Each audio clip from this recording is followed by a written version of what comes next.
ডিম্পল হাজৰিকাৰ কথাৰে কবিতাৰ শিৰোনাম জোনাক।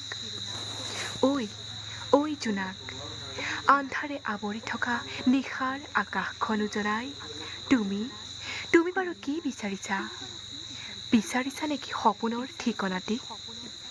নিষ্ঠুৰ নিয়তিৰ আহ্বানত, সময়ৰ অনন্ত সোঁতত। ঐ জোনাক, তুমিও বাৰু আপোনজনক হেৰুৱাইছা নেকি? আৰু সংগোপনে তুমিও কেতিয়াবা হাঁহা আৰু কেতিয়াবা নীৰৱতাত চকু লুটুকা নেকি? ঐ জোনাক, তুমি আজন্ম প্ৰিয় জানা, কাৰণ তুমি হাজাৰ প্ৰতিবন্ধকতাক নেওচি আন্ধাৰৰ মাজতো পোহৰৰ ঠিকনা দিয়া।